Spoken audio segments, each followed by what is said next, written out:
What's going on, everybody? Welcome into the 118th edition of the Tuesday Track Talk podcast featuring a Three Stones pit crew. I'm your Jack Mankel. I'm your tire changer Cam.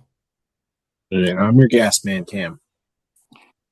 We've got an interesting episode. We're going to talk a little super late model race, and we're going to talk the Daytona 500, crown a Wheelman for the week, check in on any news, and look ahead to what's on the schedule for next week. We can start doing that again finally. So that's kind of what's on the agenda for the next hour or so. But before we get into this, fellas, it's been a week now. What's new? Glad we made it through, I guess you could say.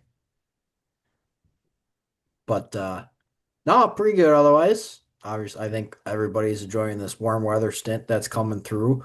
Um oh, got to go home this weekend, watch the race with Grandpa and watched all the races with Grandpa actually. And yeah, just back in the swing of things really. Yeah, every Sunday, sometime between 1 and 3, you can pretty much dial up a race. And Friday night, you probably got the trucks, and Saturday, you probably got O'Reilly's. Yep. On top of all of the other stuff that we want to race, Lucas Oil gets going this week. So, gonna find out who's going where. I know a lot of guys have committed one way or another, but this is their first true split where they're headed to different racetracks this weekend. No, it's crazy. It's February 16th, and it's almost, for me, it's almost back to scooter season. I Got her plug, suppose.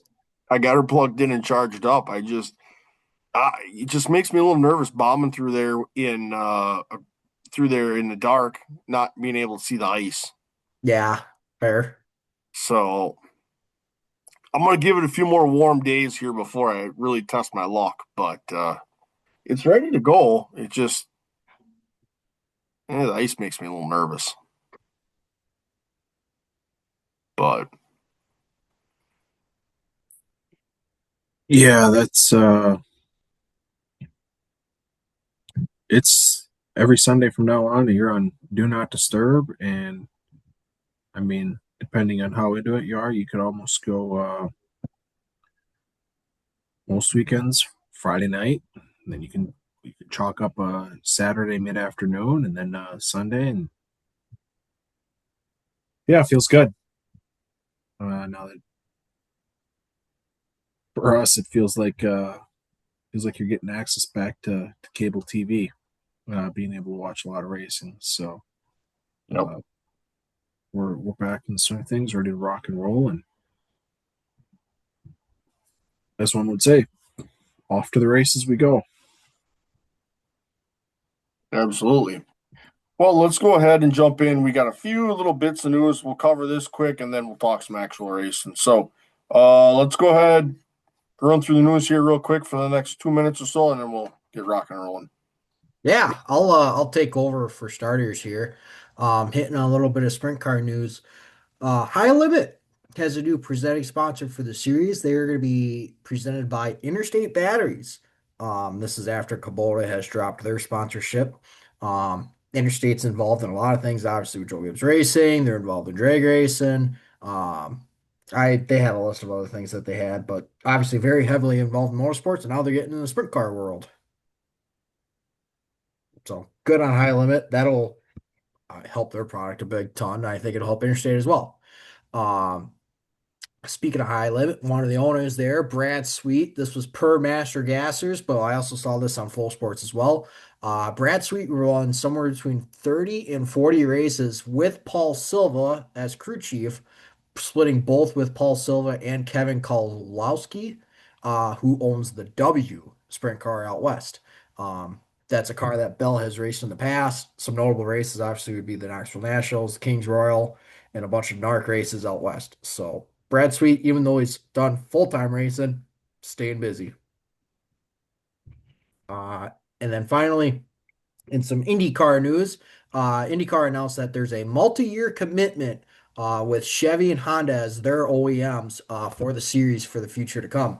They'll also be involved in some developmental of engine and competition rules for the series starting in 2028. So landscape's not going anywhere for the IndyCar guys. Yeah. No, they're trying to catch up with NASCAR in the smoke around OEMs. I mean, obviously, we just had one come back in the truck series with Dodge, with Ram, and then yeah, there's some smoke about them being back in the Cup Series next year. So IndyCar keeping trying to keep up with NASCAR and the OEMs. But I'll take over here in these next two. One, not super surprising, but Carson Ferguson announces him and Paler Motorsports are back with Lucas Oil for 2026. So he, I believe he was on it last year, correct? Yep, It's this is And third year for that group. third year. third, Yep. third year for that group, and yeah, he's been solid. Obviously, he just is coming off of his TV stint with Colleague in the race for the seat. So he will be back with Lucas Oil in 2026. And then lastly here, Carson Brown and Anthony Campy joined the ASA Stars Platinum program, which officially gives us 13 full-timers on that Platinum program there. And he will also join the Cars Tour full-time. So Carson Brown loading up on some asphalt late model racing. Yeah, he'll have quite the schedule, actually, just between late model stocks and the super late model. That'd be quite the deal. Looking at the truck series and some NASCAR news, we got a couple here. Adam Andretti, he'll run 4 truck races for Tricon in the number 5 in 2026. Those races being Atlanta, St. Pete, Watkins Glen, and San Diego. So quite the array of tracks there. 3 road courses and a super speedway ish type. James Hinchcliffe will make his truck debut at St. Pete in the Spire 77. So getting a chance to do a little road racing for Spire. This comes in absolutely zero surprise. Kyle Larson and Cliff Daniels ink 5-year extensions, locking them up at Hendrick Motorsports through 2031. So I think that comes as the least bit surprising. Probably, unless something goes completely haywire, could see that being in 2030, seeing that being another until you retire extensions. Yep. So, and then the last one, kind of more in the regional racing scene per se. NASCAR announces the launch of the NASCAR Local Racing Series powered by O'Reilly's. This replaces their weekly series. So there are a few minor tweaks to it, but in the gist of reading the article, it seems like the NASCAR weekly deal is fairly close to the same. I think. Yeah. I guess time will tell. Yeah, from what I understand, it seems fairly similar. But yeah, a little bit of a rebrand, right? That used to be Advanced Auto Parts. So man, these auto parts places loving sponsoring racing, which Jumping around. kind of makes sense, you know. Guy needs stuff. Where's he gonna go? You got it. So that's kind of the notable news for the week with that. So let's go ahead and jump over. We're just gonna briefly touch on this a little bit. Kind of talk about what transpired early in the race, and then at the end, basically what it was in terms of the racing itself. But ASA Stars National Tour gets their season kicked off down at New Smyrna as a part of Speed Weeks in the World Series. So they had a 200 lapper to get the season started. So I'll go ahead and let you boys see where we want to get started talking about this big deal. I was gonna say something I forgot to throw in here when I put the couple of notes in. Bubba Pollard, done on lap 3. Dude just can't catch a break. Well, couple first lap superheroes. Yeah. You William Swallage. Yeah, what's a guy got to do? You know. And I think he was, obviously he was frustrated with how that whole thing went, but he was frustrated alone with just getting a feel for the car. Yep. They battled with that car, and they couldn't get the feel that he wanted, and they just on top of just getting themselves timed in, let alone getting into the race to see what they got, racing into the night, but they never did get the chance because they were 3 laps in, they were wrecked. Yep.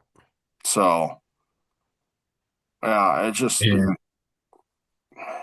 I mean, you want to talk about wrecked? It didn't take long for a guy from our local area that made the trip down there, Gabe Summers, in that 15 machine. Yeah, that is about as bad of a start to a year as you can have. And for anybody that didn't see it, I think it was Casey Klein was on his inside, got a little bit loose. Yeah. I think he ended up cutting his left rear tire and Yep. ultimately ended up spinning him into the wall, and he went front end first in the wall. And Gabe Summers has come back to Central Wisconsin with a mangled up race car. That thing was destroyed, to say the least. And I think he lasted probably 20 or so laps. 22. 22 laps, yeah. And Yep. so, yeah, we were under red flag conditions pretty quick in this race. And like you said, can't win the race on the first 25, 30 laps. That for him, I think it even makes it a little bit harder. He won night 1. Yep. Yeah, that was the race that Derek Kraus had that right front flat. He was out on him, but with the bad luck there, it just Summers ended up winning that night 1. So you go from having a car you feel pretty confident in to Junked. loading it on a flatbed, and you're gonna jam that thing back in the trailer just to get whatever's left of it home. So, yeah, again, it just, I know, it's a racing deal kind of, and then then on social media you kind of had the antics of the back and forth, and that didn't help the situation. I don't think either. No. And Klein had a point, whatever happened in the pits, nobody really knows. At least there was no good video of it, but Klein has a point where, right, it's not the crew. If you want to talk to somebody, you come talk to me. He was the one driving the car, as you said. Yep. So, yeah, that kind of mess in that corner, that didn't take long to take out a bunch of cars, and then as we were kind of recording last week, we were watching it. The Wilson cars, 3 of them tried to wreck each other. Jesus Christ. Avedisian getting spun inside of Steckley, and then Yeah. George Phillips comes bombing through there. I'm like, Jesus, that could have been quite an event for the Wilson camp had those 3 cars gotten together and tangled each other up. But And out of all that, Jade Avdisian was still your highest finishing Wilson car. yeah, she had to go to the back once or twice. She made her way back through the field. Yeah. She had a good week overall. Yeah, when you looked at it, I put it in the group chat. There was 2 nights of racing left, and I thought she was one I thought that was going to be able to get the week-long crown. Yep. But, yeah, that kind of sent her to the back, and she had to make her way through the field. But ultimately, I mean, when you looked at it, I was kind of surprised. I didn't realize it, but I looked at scoring, and there was 1 lead change the entire race. Yep. Tristan McKee led early. Carson Brown grabbed the lead on lap 38. Never looked back. Sayonara. It was, I was thinking about it. I'm like, oh, what's the conversation be like around the ASA stars? It's like, well, it was the Carson Brown show sponsored by P1 Chassis with ASA Stars being the presenter of how that all deal went. But somebody else, I have no idea how he pulled it off. Uh, was out of the car early, Carson Hocevar. Yeah. I am not quite sure how that entire situation worked with that damage early. And dang, I mean, he was out of the car, did a little mid-race interview. And I don't know the rules and regulations on that, but somehow Buddy gets back in the car and gets that gunk blaster number 5 back up in the top 5. And I think he ended up finishing 5th. Yeah, he finished 5th. I think what it So came down to was that timing of the red gave them time to work on the car. got it. Because, yeah, I was going to say he got damaged early, really Well, early. so he was in that Cole Raz wreck, which happened on lap 13. Got it. And then they had that red shortly after that restart that he only went a lap down, gave him time to work on the car, replace the axle, get back out. Lucky dog. Here Yep. we go. Which Yeah, that that makes was every single race that Holsevar was in, he was in some kind of deal. not that you're keeping track or anything. But nonetheless. Correct. Yep. But yeah, that's what I said, because they didn't, on the broadcast at the time, they didn't really talk about it too much. I just said, I thought we were recording last week and I go, Hocevar's out, like he's out of the car, Yep. out doing an interview. And the next thing you know, he's inside the top 10. And I'm like, what the hell happened? Well, that was the point that they kind of missed on the broadcast as we were listening to what had gone on there. So, yeah. So that was quite the storyline for him. Yep. So there's a will, there's a way, and sometimes the chips got to fall your way. And I mean, people were counting him down. No, well, I mean, I was. I mean, when you're out of the car mid-race, giving an interview early in the race, and all of a sudden it's like, Buddy's in the top 5. I think one of you guys threw in the group chat, how did this happen? But looking back at it and being able to piece it all together, I mean, that's a little bit of the never give up attitude that racing can go your way sometimes. So, Yep. Yeah, solid run from him. Looking at your top 10, I mean, Carson Brown's your winner, obviously. Dawson Sutton 2, Tristan McKee 3, Spencer Davis 4, Hocevar 5, Corey Hall 6, Jane Avedissian 7, Connor Jones 8th, Nassie 9th, Michael Hind 10th. Hind was also a part of that mangle down in 3 and 4 as well. Mm-hmm. So Nassie very quietly in the top 10. Just kind of kept his nose clean and just very quietly. I didn't even realize he finished that well until looking at the results, but he just kind of quietly worked his way through the field. Yep. Just hung around. Yep, your reigning Snowball Derby champion. We don't need to dive back into that. Yeah. Sorry. They just made a big point to talk about that on the broadcast quite a bit. Yeah. But no, all in all, interesting race. I mean, a lot of hurt race cars, which you don't love to see. But we will see what their next race brings at Five Flags because they're headed there next. About a month off before they head back there. Yeah. So, any final thoughts on these guys before we jump over to the NASCAR series?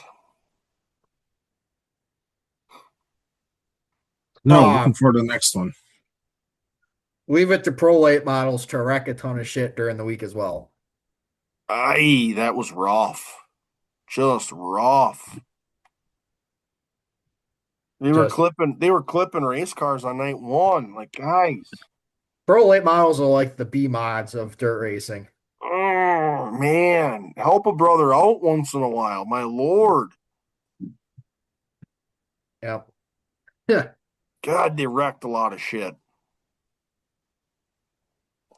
It, you know what? I'm gonna say this, and you're gonna laugh. I give them credit because they didn't just do it one night; they did it the whole week. They were consistent. Correct, and they found a way to put cars back together, and then just wreck a bunch of shit every night that they went out. Like, We're not done wrecking yet. oh, good lord, no. Yeah, that's a tough way to either start your season, finish your season, however you want to look at it. Start your season. Some guys finish your season. Yeah. Uh, but boy, oh boy, they wrecked a lot of shit. But yeah. All right, let's go ahead and jump over. I think we're gonna talk. You know, we had the big one for the NASCAR Cup Series, Daytona 500 on Sunday. A lot of conversation around a few different elements of this race, as it kind of played out, how it finished, and what the whole deal was there. But I think it kind of starts early with your defending champ, William Byron, getting a little damage early. And I mean the BJ McLeod deal, like what's the guy got to do? Like, and the thing is that's nothing on BJ. Whatever No, mechanical thing happened on that car. it just broke, Yep. snapped, riding in line, just broke. Yep.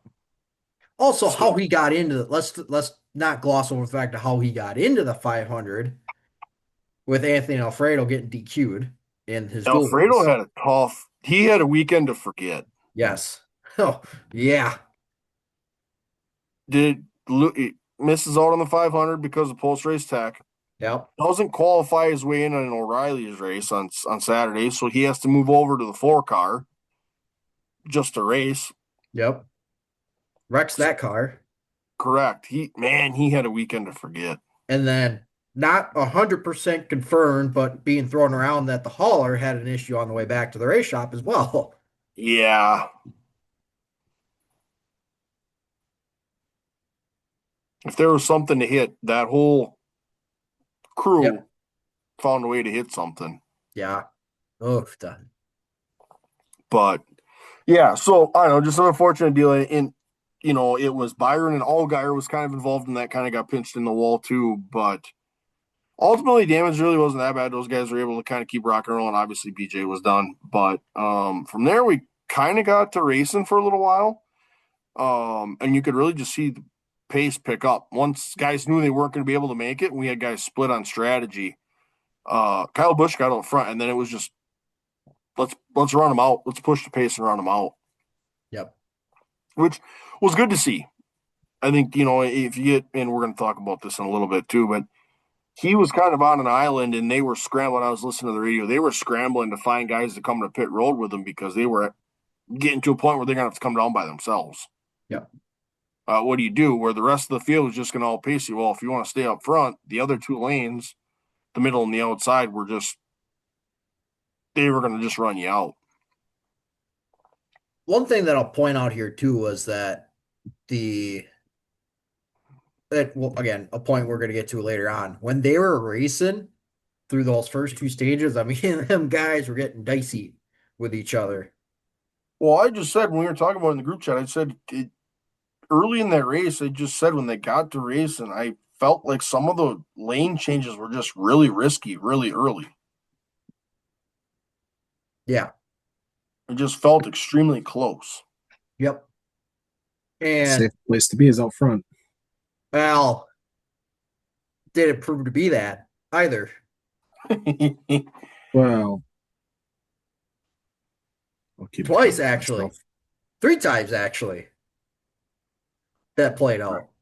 Twice on the last. Well, But anyways, but if no, they were definitely racy, and the Fords were good like they always are. Yep. Um, one thing I appreciate though, and you saw this trend throughout the weekend, and you saw it plenty of times on Sunday. NASCAR holding back on the yellow flag, on just throwing it. Yep. Like Johnson's pit road spin. I bet you they'd have thrown that caution right as soon as he stopped in the grass. Yep. But they let it go. He got out. Let it happen from there. I know there was a couple spins in I think it was the O'Reilly's race that they let go and racing kept going on, and we saw in the last lap as well with the wreck going into one. They let the guys race back around. Yeah. Not so trigger happy. Yep, and that's a new race director up in the tower this year. And I think that's a direct product of that. Yeah. Yeah, and I mean, sorry not to change the subject. I mean, you're talking about Fords being good. Um, I mean, we can get into it, but you know, to the average fan, it looked like a great race, and looked bad to the bone going 3 wide. But I mean, ultimately, we're still dealing with the fuel saving 500, and Yeah. Correct. your good friend Ryan Blaney said, this is ridiculous, and we got to do something. And the Toyotas, I mean, at one point it was Heim in the 6-7 out front, and then Jesus. it was Heim on the inside. I think it was Reddick or Bubba in the middle. And the Toyotas had all three lines blocked, Yeah. and like Blaney said, like it's not racing when you're sitting at 80% throttle. Like, So I and I get mean, two. it looks great to the casual. It's like, holy smokes, 3 wide. We're juking and jiving. But I mean, when you're sitting in there, it's like the speed limit's 60, but you're saving gas going 40. Like, Yep. So two points to that, right? Like we've talked about it, and to the casual viewer, yeah, they're riding around 3 wide, like, oh, that's kind of cool. But like when you start to dig into like how these OEMs are trying to get their strategies to play out, and I got two comments I want to make on this. One, everyone else was so pissed off riding around behind them. I was listening to Priest, and he wanted to go. Well, he had one of the shit. Oh, he had Custer in front of him. He was on that outside line.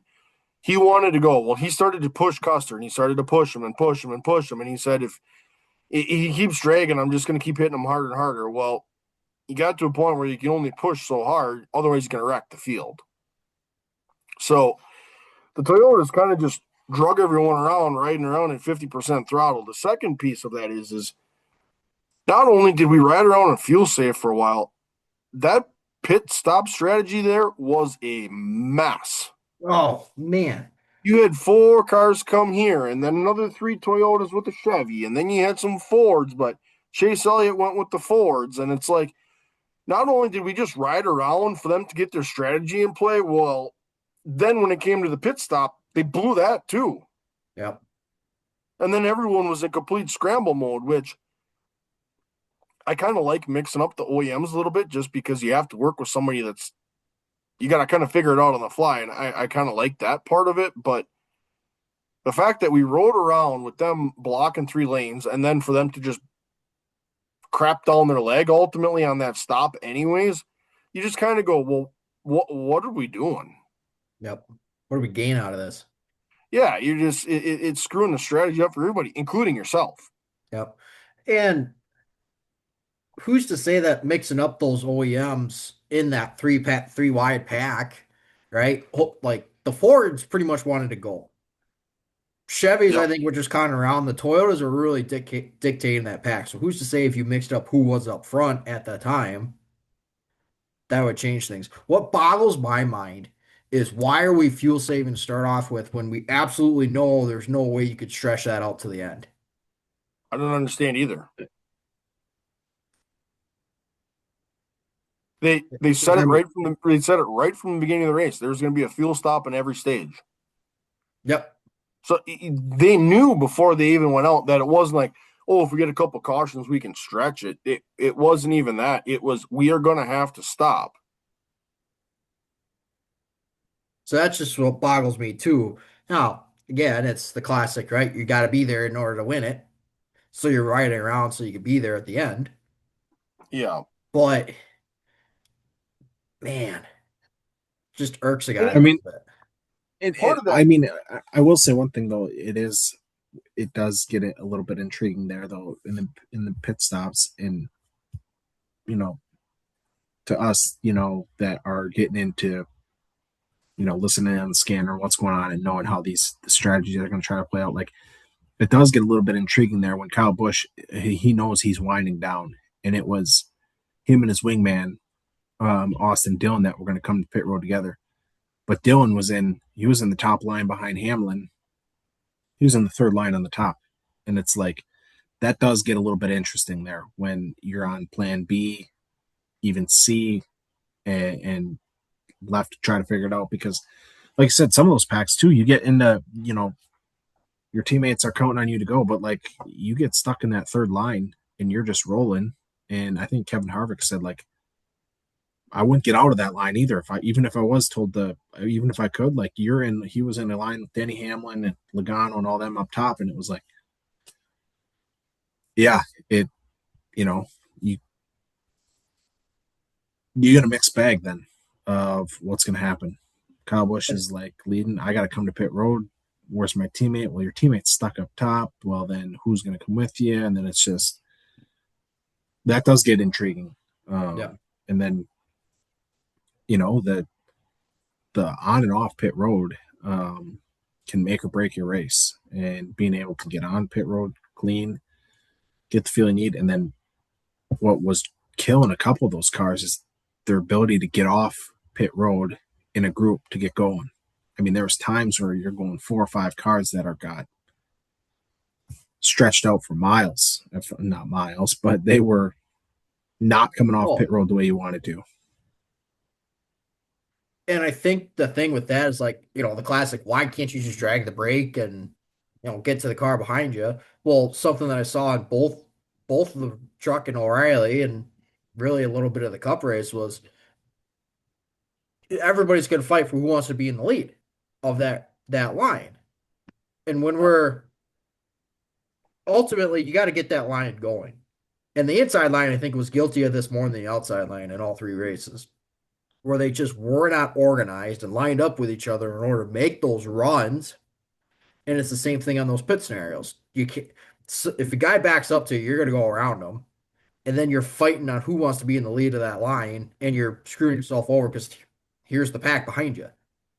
Yeah.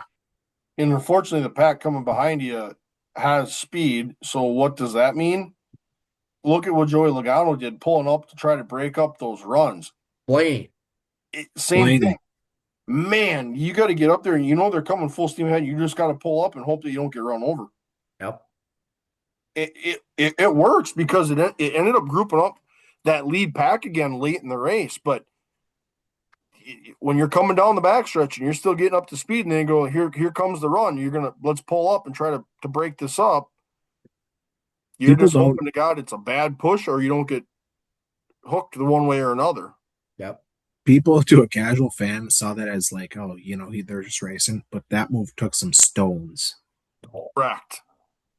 There's another to one. just go on the high side, and that's just like it's a freight train that's coming, and it's either gonna. That was Barry in the duels by Yeah. himself.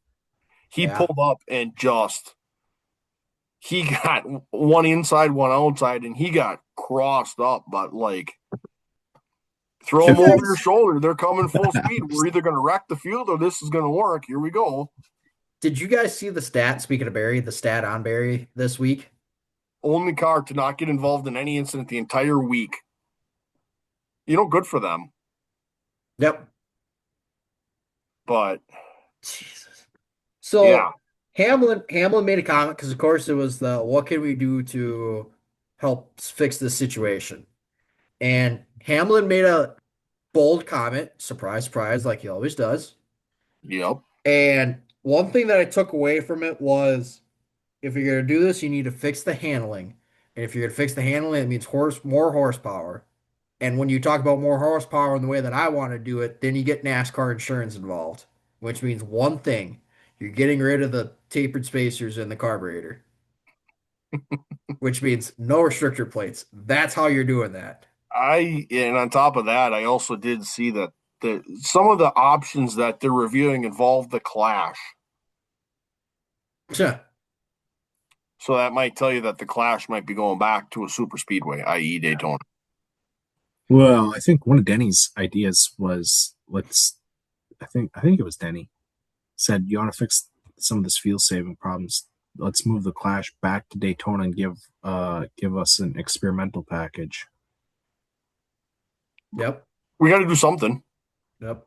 Here's my 2 cents. Oh If you boy. want to if you want to fix fuel saving, you got to make handling and tires a priority. And how do you do that? You got to make that car unstable to drive. And how you do that? You take that spoiler from about here to about here. Tip her down. Yep. Because if you got to come in for tires, you may not make it through a full fuel run. Right. Yeah. It's my 2 cents. They have variables that they know they can change to make this happen. It's just Yeah. we need to put them in place now. But, and I heard this from Larry McReynolds too this morning on the radio, is the guys found the secret and they're not going to give it up. Correct. Well, and then you get to the end of the race and there was no fuel saving and the guys were just racing. Which again, when they were racing, I mean, it was damn good racing. And again, that's where the holding off on the caution came into play as well with those two, with especially that wreck into one, Yep. when that was example number three of the wrecking from the lead, with Holsavar and then other guys spinning out. Yeah, that was I watched Jones's in car from that push. Bad push, and I don't Yep. know if he could even help it. He might have been pushed himself. Bad push and just as bad of a block. Yep. It Which, kind of between lanes, but like Jones didn't hit him square. It just was a recipe for disaster. and you're not lifting at that point. Jones might not Sometimes even you have a choice. Yeah, he can lift all he wants, but when you got 6 cars lined up behind you that are Oh, at that point, Jones is just along for the ride. yep. 100%. Which that brought it down to what, a pack of 6, 7 at that point? Yeah, it was Yeah.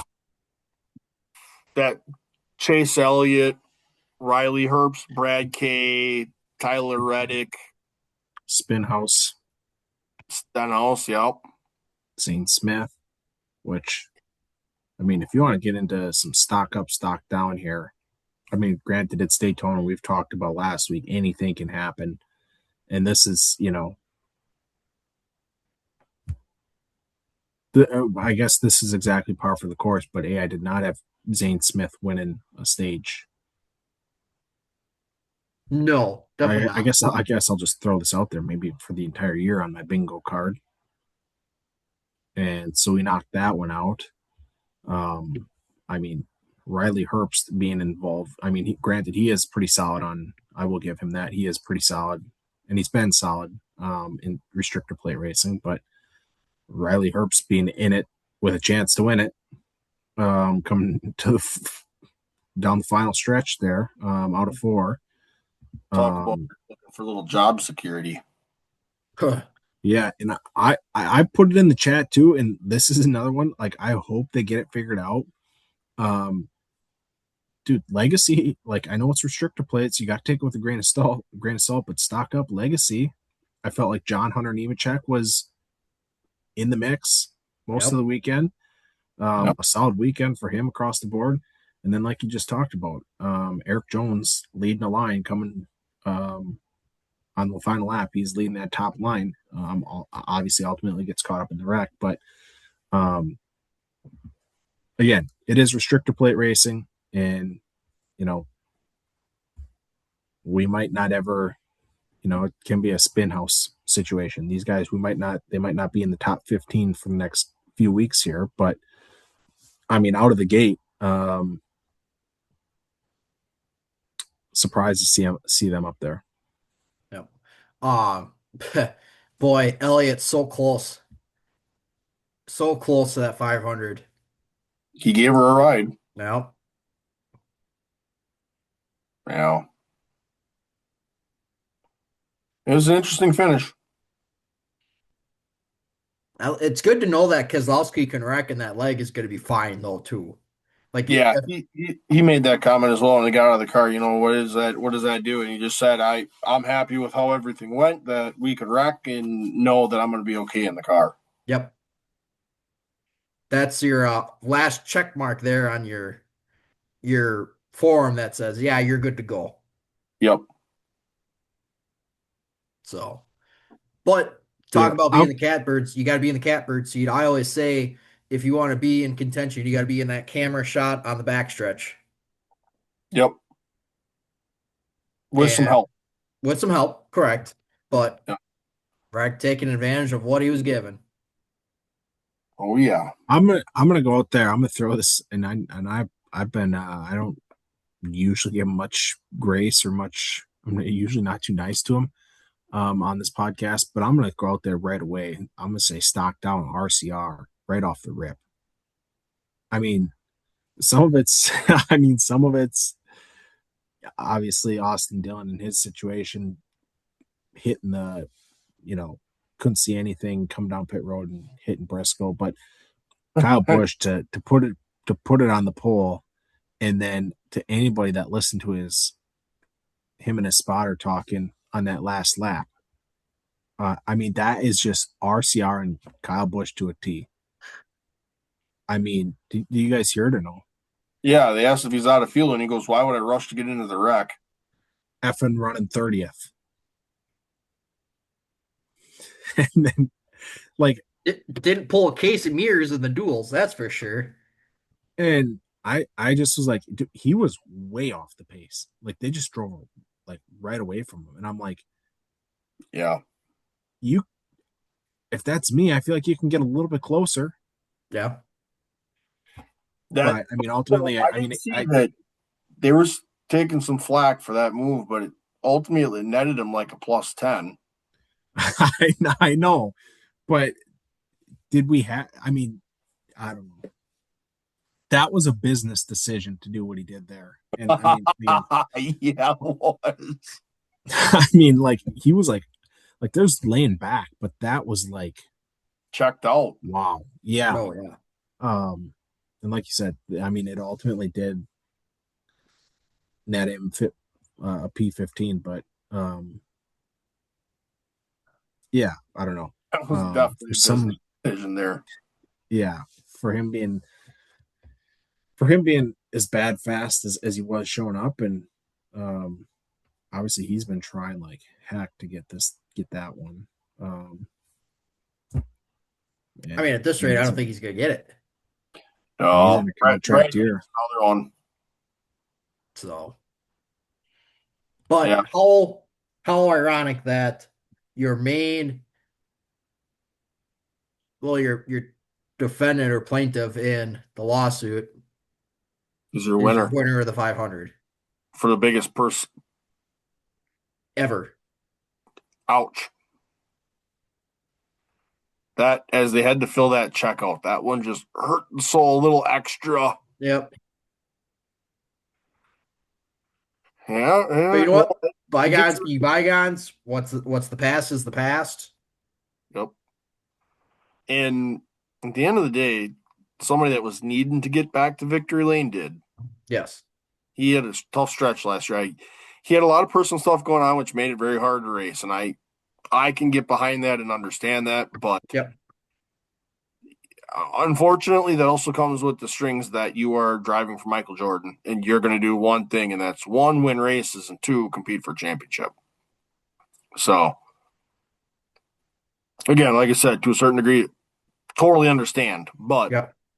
there is just that little bit that looms behind you of that car's gotta produce. Yep. And So with this, he is not locked into the playoffs either. We can finally start talking about points racing. Every week now, you can open up the standings and go, all right, who's up, who's down. That points graphic that shows up means a lot more now. Correct. So, Chris Buescher, 41st to 7th. Workman's Day there. The backup Buescher. Yeah. William Byron comes back, started 39th, got wrecked a couple times, finishes 12th. Damn near wrecked it on that last lap, but Bubba Wallace gave him saving grace there. Daniel Suarez in his first ride with Spire finishes 13th. Kyle Larson actually survives one of these. He finished 16th. Right, kind of, I guess. Yeah. Yeah. Connor, Holsmar had your fastest lap. Yeah. Yep, did see that. I was like, the thing is purple on the app. I'm like, what is that? And it's a fast lap. Yep.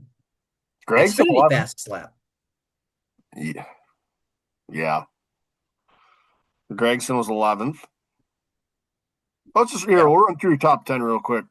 Reddick, Stenhouse, Logano, Elliott, Brad K for your top 5.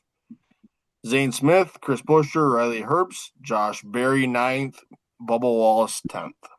Real quick on Noah Gregson. I saw a thing from Freddie Kraft it must have been Friday or Thursday, their live studio or their live stage one. Are any of us surprised that Gregson was the one that forgot about the rule? He throws out the question. Yeah, somebody tweeted, they tell you the oven's hot, proceeds to put hand on oven, burns hand, says it's hot, says don't touch that. Like, that's Gregson. Of course. That is Gregson. It's kind of interesting, you did notice some of those cars kind of had a little bit of a deflector right on that A post, right? Yeah. Like, they're playing the game anyways. Oh, yeah. Who can get away with it the best? Correct. And also apparently a pretty decent snap count, too. Dude, Gruden was in that hauler with Bob Jenkins, owner of Front Row. Yep. That dude was living life in there. Oh, brother. So. Otherwise, I don't got any final thoughts. I mean, like I said, I gave my 2 cents worth as far as what I think we could do with the fuel savings issue. You got to put it back in the handling side of things. But I'm not the one driving the car either, so I can't say anything. Fair. Cam, any final thoughts here before we move on? No, I think it was all in all true. I mean, we didn't even talk about it, but of course, like we put an episode out, and when we talk about something that happens, we talk about you're a race promoter, race director, and you got Ma Nature, and of course, like it's 70 and clear in Florida for the entire week, but we get to Daytona Sunday and we got a chance of rain. And I don't know if you saw any of the pictures or videos, but let's just shout out NASCAR for moving it up an hour and being able to get that thing in, because it paid off. Be able to get the whole thing in was just shout out to them, because that was it wasn't long after some of the pictures and videos of the rain and lightning, and that place was definitely would have zapped off our 500 finish. So no, I'm just happy they got it all in, moved it up an hour, and that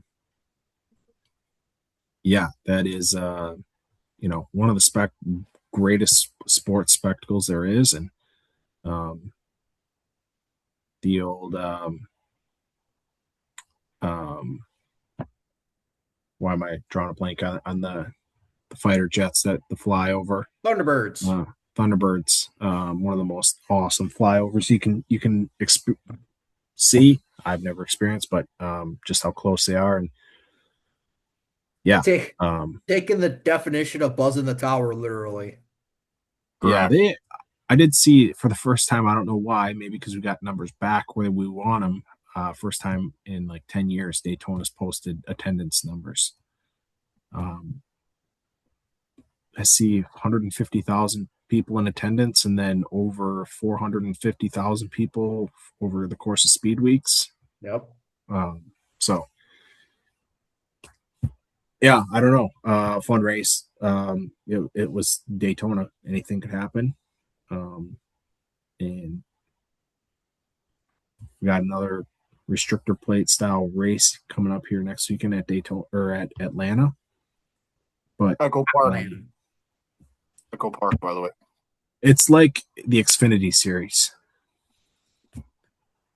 You still get some people calling it the Busch series. I don't know if you guys saw, but they on ESPN this morning ran highlights and they called it the Sprint Cup Series. Did they really? Yeah, on ESPN.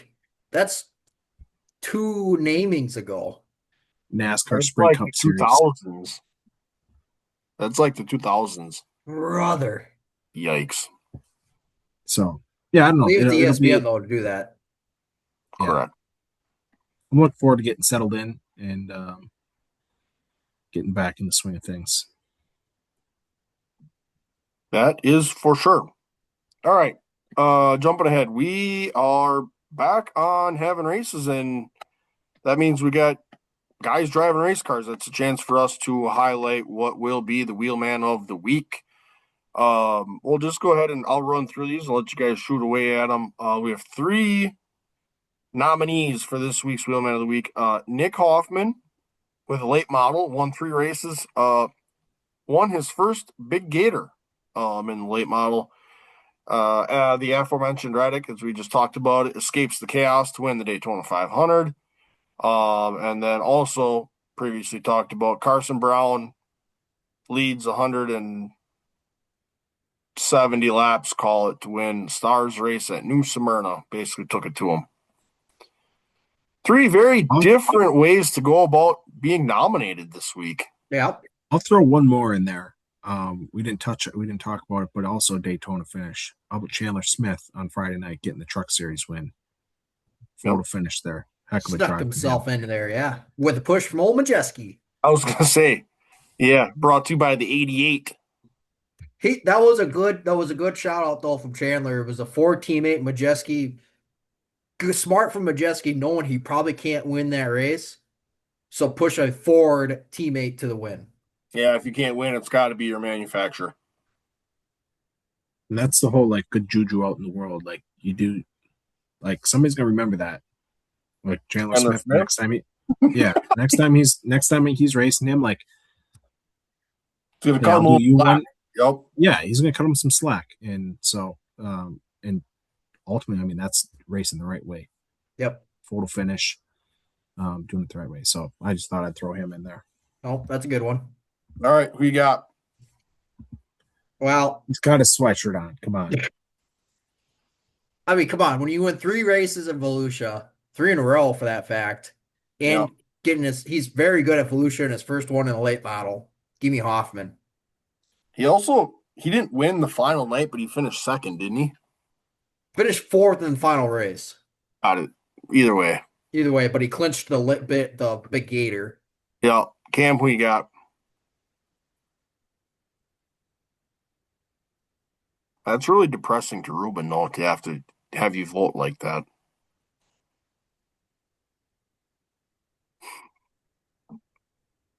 I'll concede. I'll give it Nick Hoffman.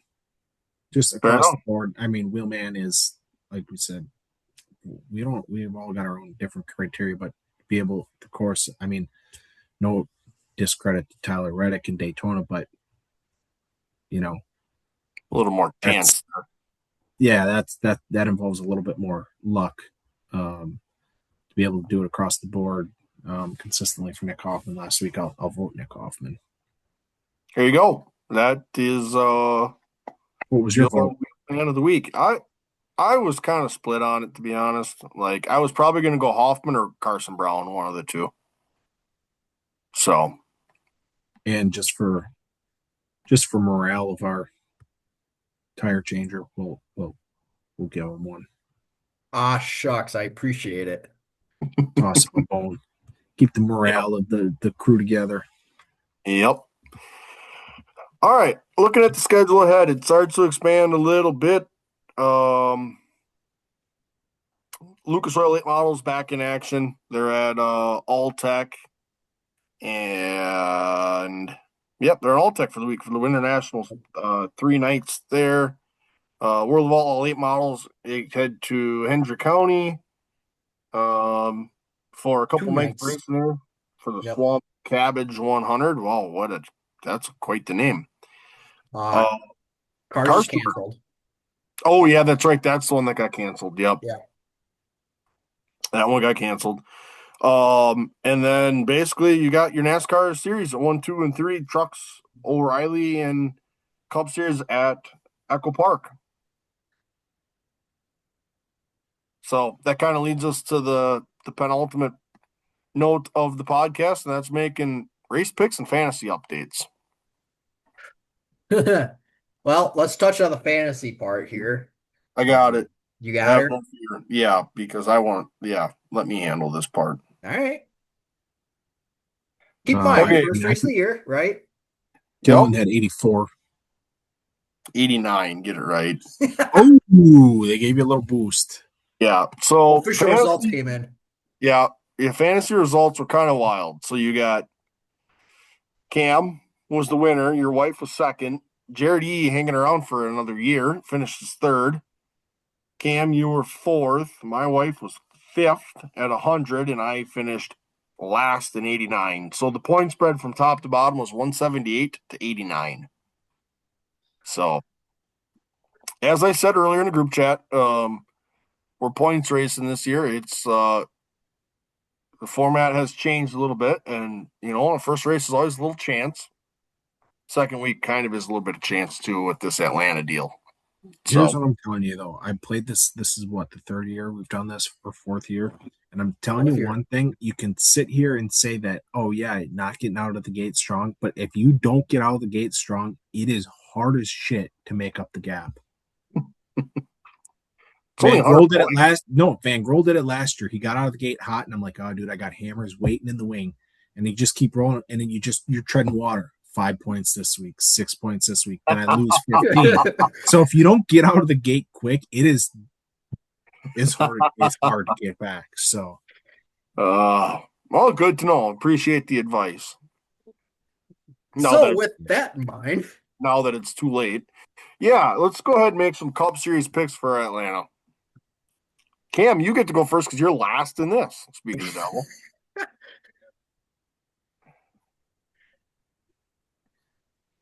Well, as much of a crapshoot as last week was. Yep. Yeah.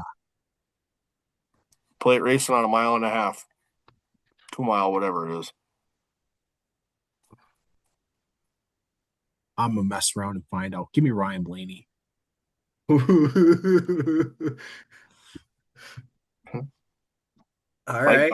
My die might win the race. That's a chance you take. Well, yeah, he got some help from Hocevar last year. Yep.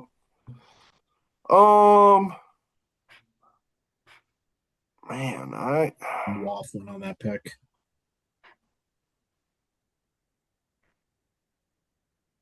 I know. I kind of want to go out on the limb a little bit, but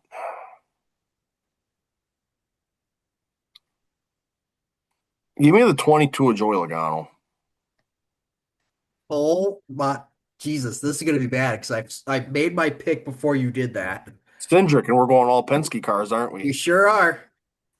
So the other two that I kind of wanted to monkey around with a little bit, but I wasn't willing to take the chance. Hocevar. Or Kyle Busch. But neither of those two can get out of their own way, so I don't trust it.